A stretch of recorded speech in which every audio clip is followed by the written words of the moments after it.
thanks so much for coming to our session today. I'm Anna from MasterCard. I'm Director of Travel Verticals in the company. And my role is to establish relationships with travel organizations, specifically those that have some linkages with the hotel industry. I'm also in charge, oh, that's better. I'm also in charge of finding solutions, payment solutions that would help the hospitality industry to automate the payment processing, but also the data reconciliation. And today we're going to talk to you a little bit about what are the payment trends that we are seeing both in consumer payments and B2B payments. And I'm going to introduce you to my colleague, Christina. My colleague, Chiara, was meant to be here, but she had an emergency. So we have Christina instead. Do you want to introduce yourself? Sure, thank you, Anna, and thank you everyone for joining us today. I'm also part of the Enterprise Partnerships team with focus in the business development for B2B travel payments with a special focus on travel intermediaries, both airlines and hotels for this specific case. Great. So I hope you guys are not too sleepy. I know lunchtime is about to come. But we are going to try to make this as dynamic as possible. So if you have any questions or anything, raise your hand. We love questions in the middle of our presentation, so don't feel shy or anything. Christina is going to start explaining to you a little bit what has happened during the pandemic in the travel industry, what we've seen, what consumers are preferring when it comes to travel, and some of the consumer payment trends.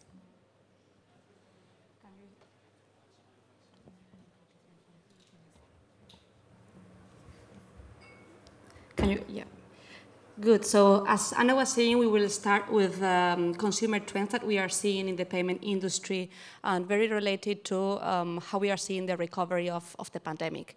As we are all very well aware of, we have gone through a crisis, a breakdown very similar to those expected to the impact phase of the Second World War, but lucky enough, we are starting to see a strong size of recovery, right? A recovery that is not free of challenges. The main challenges that we are seeing are related to the different contexts that the different markets and the different industries are experiencing, and mainly driven by the different levels of vaccination rollout when it comes to different regions and specific countries, and even within the same country. Also, a challenge that we are facing is related to the confusion and how difficult it is to understand and to follow how regulation is evolving in terms of how to travel, where, what you need to do, or what can you expect in the country of arrival or in the region of arrival. And the two last challenges would be the lack of supply that surrounds the travel industry, and also the travel demand. We're having a lack of supply, while at the same time we are expecting to see a strong increase in the travel demand resulting from people saving during the pandemic, thinking of what will I be doing next with the money that I'm saving, and traveling is among the top options. I think it's not working. Yes, very good. So, as I was saying, what we are seeing is that this pandemic, we are seeing the signs of recovery, but also this recovery is pretty much also shaped not only by the macroeconomic and macro-social context, but also by the specific changes in the consumer behavior. How travelers are eager to start traveling not only domestically, but also internationally, how there is specifically for the consumer side, and how we are seeing people saving to travel and to reactivate the travel industry, and how also the preferences or what is important for a traveler when looking for a new destination is important, being safety, wellness, and security among the top criteria. Well, apologies, it's not. Now, And these changes in the consumer preferences, what we are seeing is that are reshaping the segments that we are seeing in the, when it comes to travelers, right? And here, what it is very important is to understand which are the key drivers of those travelers we are targeting to, who is the specific, which are the preferences of those travelers coming to our hotels, and how we can get their attention and drive the bookings that they made.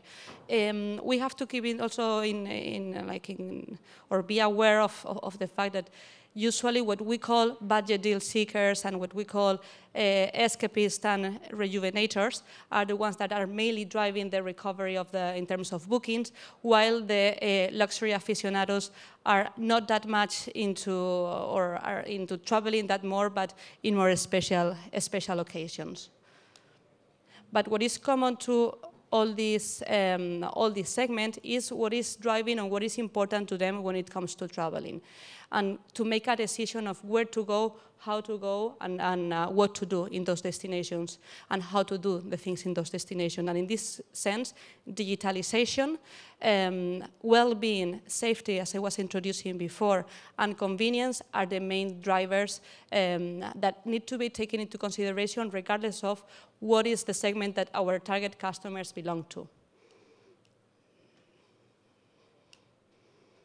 And more specific, for the travel industry, when it comes to what is impacting or what can impact the recovery in our industry, we need to take into consideration several aspects, some of which we are capturing here, and that give us opportunities to make the most out of this, all of the changes that the pandemic has driven.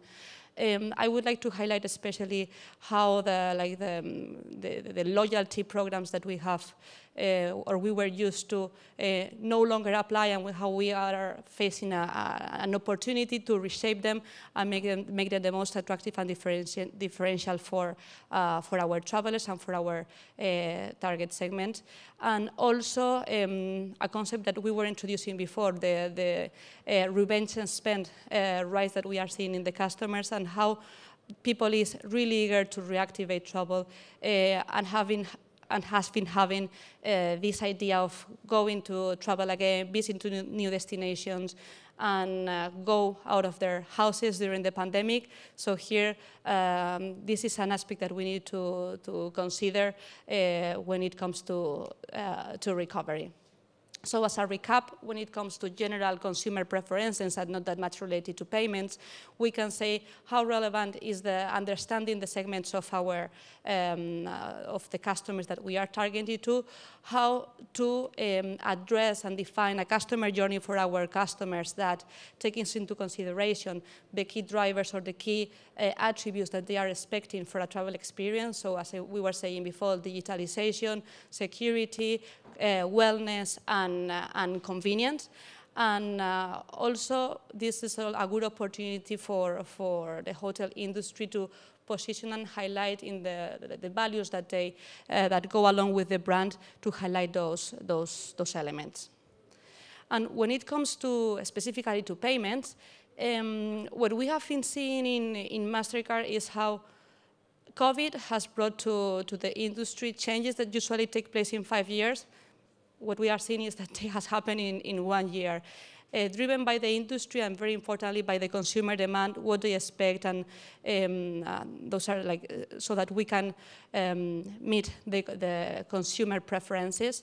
And in this sense, and from a general context, not only specific for travel, the key trends that we are seeing is how digitalization and more specifically wallet adoptions is key, working with contactless, leveraging on Apple Pay, Google Pay, both in the card present and card not present environment. So not only in e-commerce, but also in the standard POS. Also, consumers are looking for new alternatives and flexibility when it comes to payment. So why do I need to pay now for a large ticket that does not fit very well my personal finance at this moment, while I can buy now and pay later for a solution. And this is a trend that we are seeing rising really, really strong.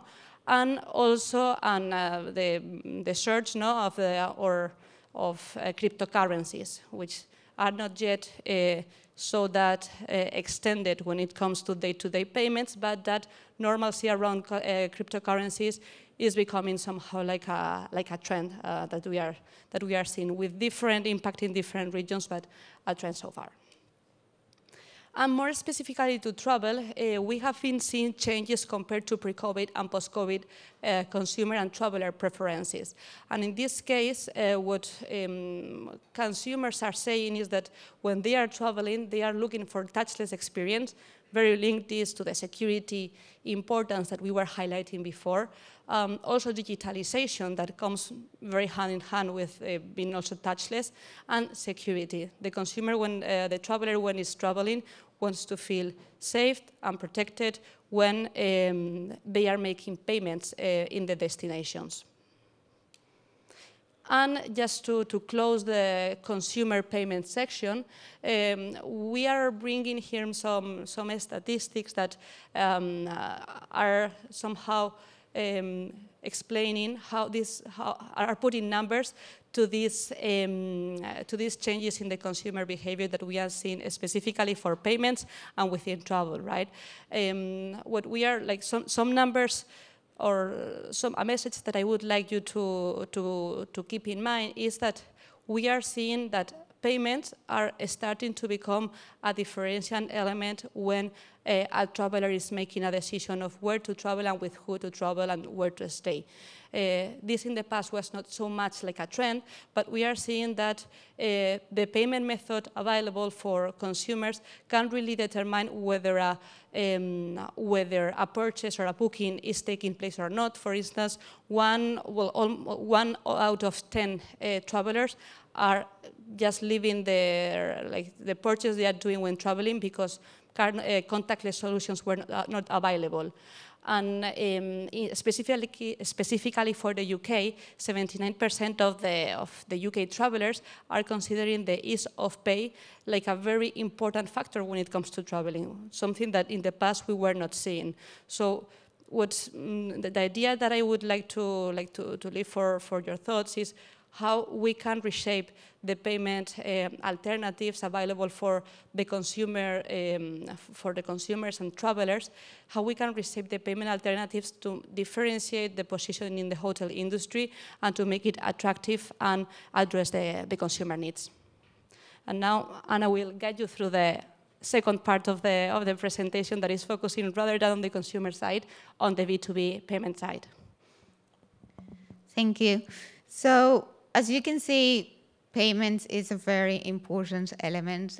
It is very hard in the hotel industry because it's so fragmented. There are so many intermediaries, so many organizations in the flow, and it's a real headache, right? It's a headache for us that we understand payments. I can't imagine how it is for other people that are not as familiarized with payments. And I come from the hospitality industry as well. I started my career working in hotels, moved to payments. I don't know why. I must have been crazy, but I was looking for a challenge. So one of the things that we've seen during the pandemic, I think, and one of the items that were raised to me and I was asked for help a lot were two main ones. The first one is like, how can I manage my payments when I'm not at the property?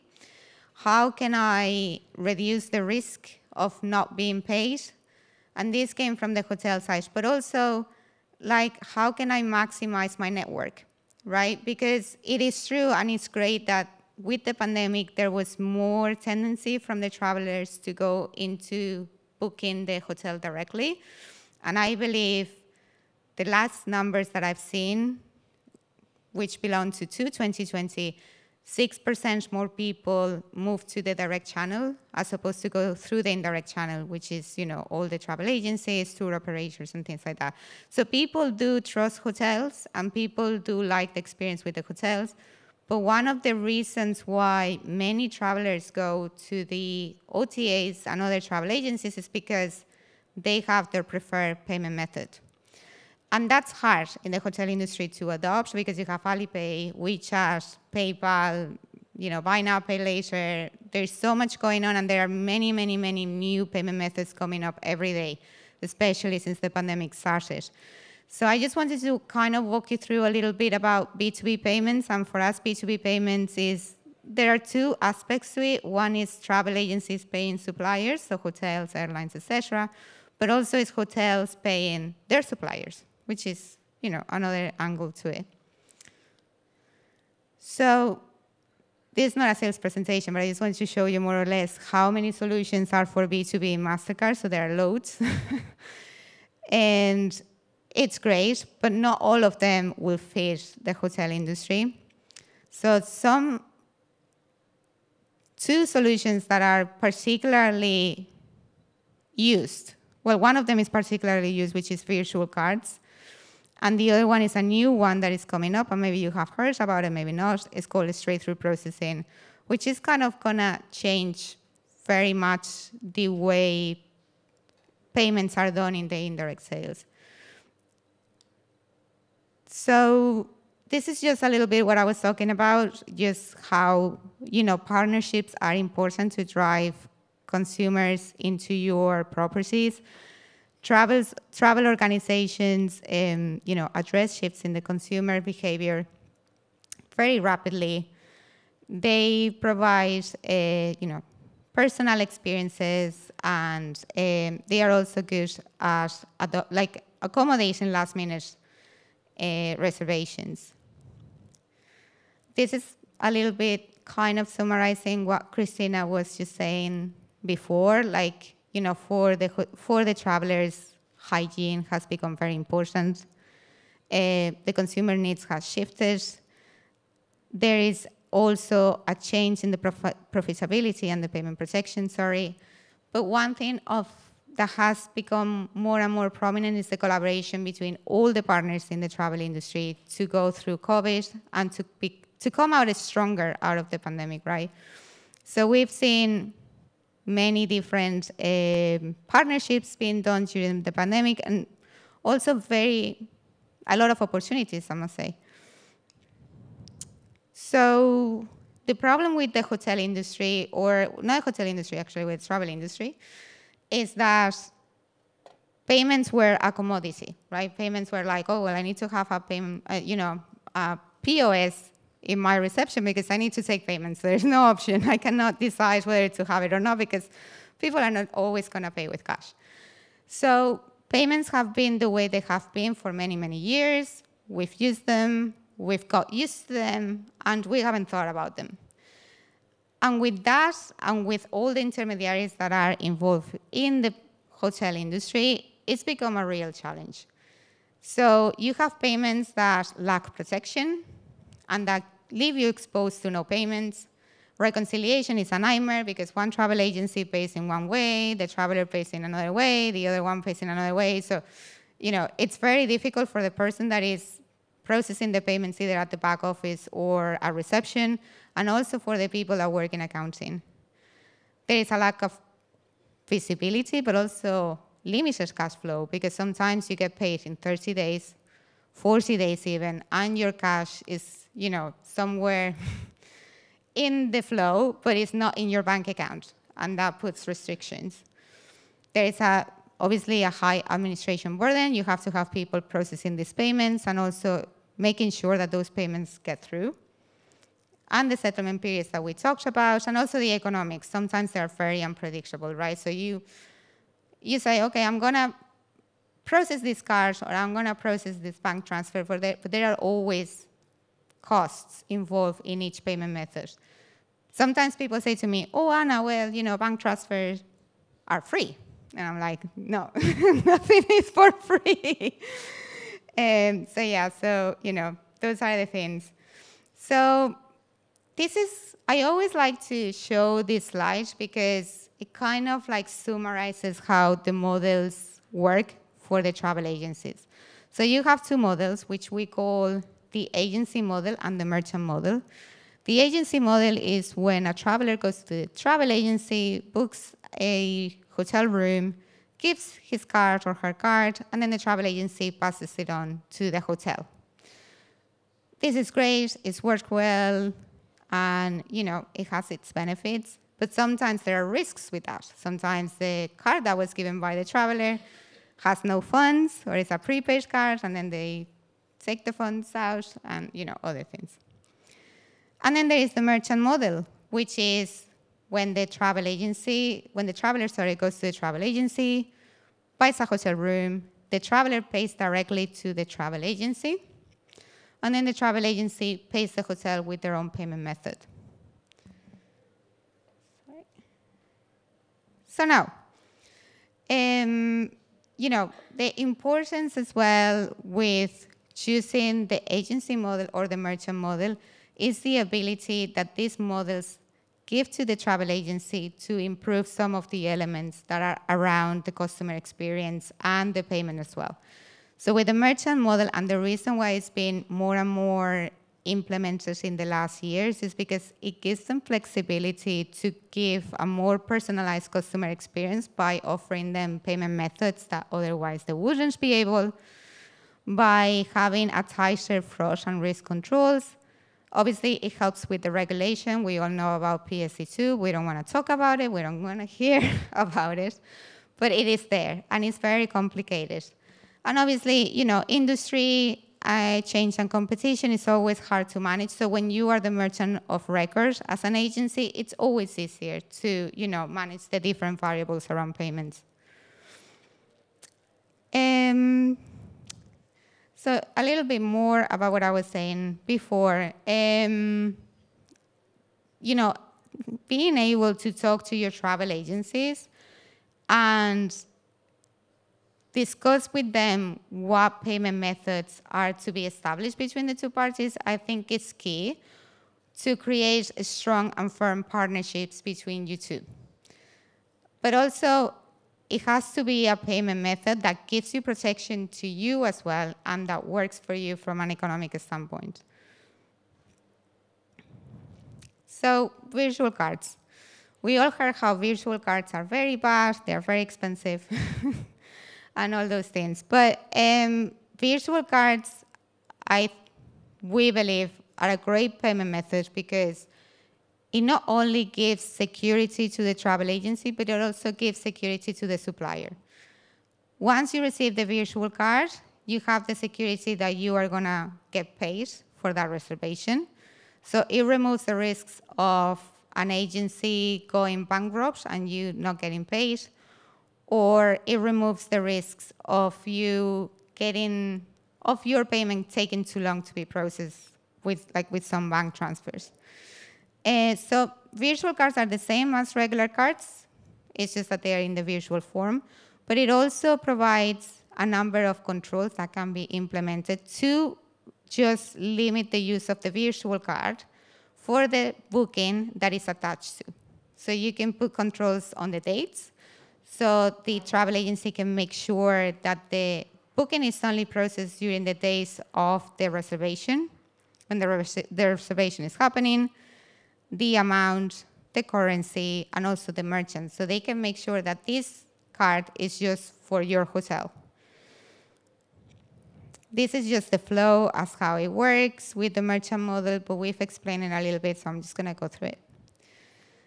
And what we've done in MasterCard is we've created a product for virtual cards that is specific for travel. So with that in mind, it's a true borderless product. It can be issued anywhere in the world, and it can be acquired anywhere in the world. It has a specific and special economics. And the reason for that is because we want it to work for payers and for payees. So, so I just wanted to come in here, and I can go back to the slide after this one, but I think this one is very important. So with the product that we've created, which is the MasterCard Wholesale Travel Program, there is 6 different tiers of interchange. So it goes all the way from 2% down to 1%. So when we launched this program, our idea was we want to give different pricing to different organizations so that they can discuss with their travel agencies what is the acceptance price point that works for them. So we cannot do that for you, unfortunately, but you have this information available. So if your travel agency pays with a virtual card, you can sit down together and say, well, for this type of transactions, your payment method is very expensive. Maybe we can agree to use this one. Maybe for these ones, we can agree this one, etc. There is no a single perfect pricing.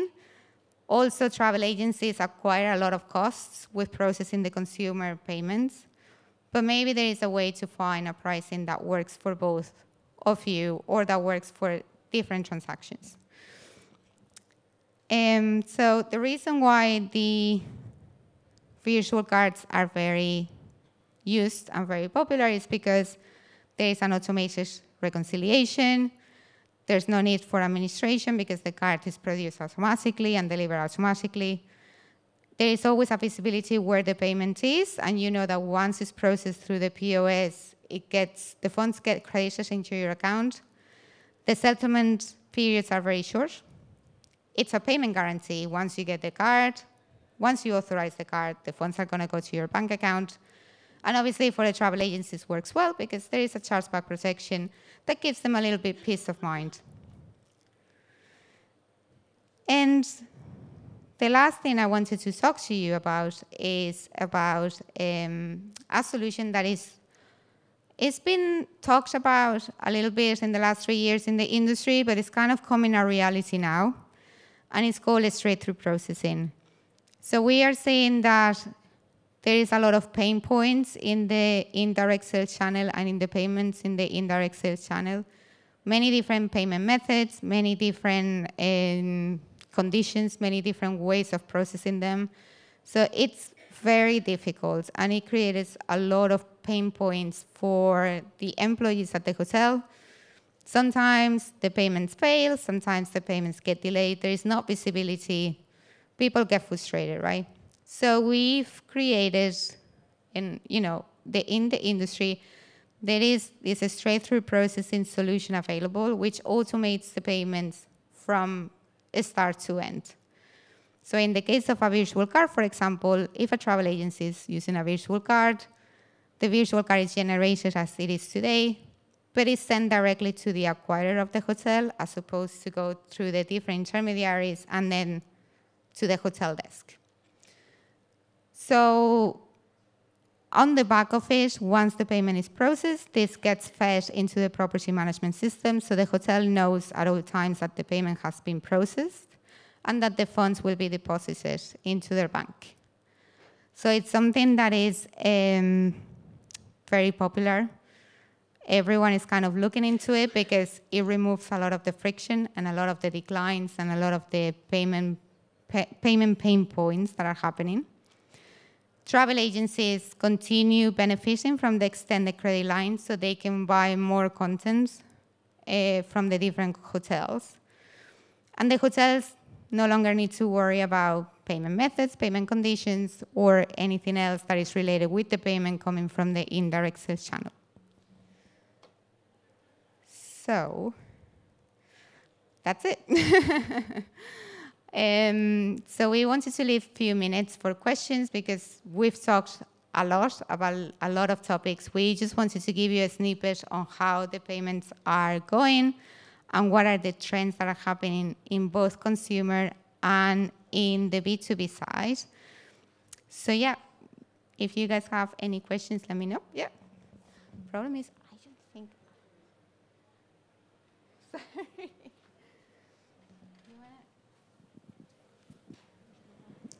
Hi.